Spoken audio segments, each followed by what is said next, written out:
আব্দুল্লাহ মকতুম একজন অন্ধ নাবিনা সাহাবা ছিলেন। তিনি চোখে দেখতে পেতেন না। তারা মসজিদে নববী থেকে অনেকটা দূরে বাড়ি ছিল। আজান হওয়ার পরে তিনি মসজিদে আসতেন। তিনার বাড়ি থেকে মসজিদে নববী পর্যন্ত একটা রশি দিয়েছিলেন, সেই রশি ধরে ধরে মসজিদে নববীতে আসতেন। নাবিনা অন্ধ মানুষ আল্লাহর ভালোবাসায় মত্ত, রসুলকে ভালোবাসতেন, মসজিদকে ভালোবাসতেন। কষ্ট করে তিনি মসজিদে এসেছেন। আর আমি আপনি সুস্থ সবল অবস্থায় মসজিদে চাই না, তা আজ থেকে ওয়াদা করে যাবো ইনশাআল্লাহ। তো সেই নাবিনা অন্ধ সাহাবা নিজের বাড়ি থেকে মসজিদে নববী পর্যন্ত দড়ি লাগিয়েছিলেন। সেই দড়ি রশি ধরে ধরে মসজিদে নববীতে আসতেন।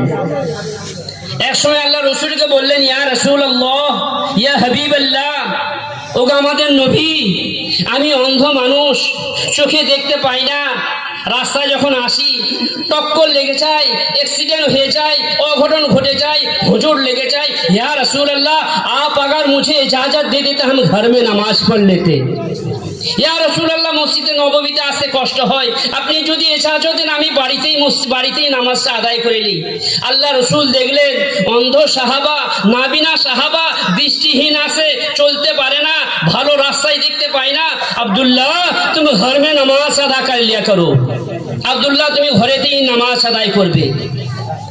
বিশ্বনবী জানাবে মুহাম্মদুর রাসূলুল্লাহ, সকলে বলেন সাল্লাল্লাহু আলাইহি সাল্লাম। আল্লাহ রসুল তাকে ইজাজত দিয়েছেন কোথায় নামাজ পড়ার জন্য? আমার সাথে একটু কথা আলোচনা করুন। কোথায় নামাজ পড়ার জন্য ইজাজত দিয়েছেন? ঘরেতে ইজাজত দিয়েছেন যে আব্দুল্লাহ, তুমি ঘর মে নামাজ আদা করে লিয়া করো।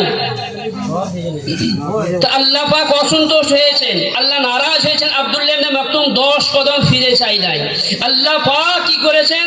আরশে আজিম থেকে ইজাজত, আল্লাহ পাক আরশে আজিম থেকে জিবরিলকে পাঠিয়েছেন। আল্লাহ পাক আসমান থেকে ফেরেশতা পাঠিয়েছেন। জিবরাইল, তুমি আমার রসুলের কাছে যাও, আমার রসুলকে বলো যে আপনি ऐसे आदमी के घर में नमाज पढ़ने की इजाजत दे दी। আপনি এইরকম মানুষকে ঘরে নামাজ পড়ার ইজাজত দিয়েছেন, যার ওসিলাতে আমি পুরো মসজিদের মুসল্লিদের নামাজকে কবুল করি। ইনার ওসিলাই তাই পুরো মসজিদ ওয়ালার মুসল্লির নামাজকে কবুল করুন। উনি যদি বাড়িতে নামাজ পড়েন তো কার ওসিলাই মসজিদের নামাজ কবুল হবে? এই জন্য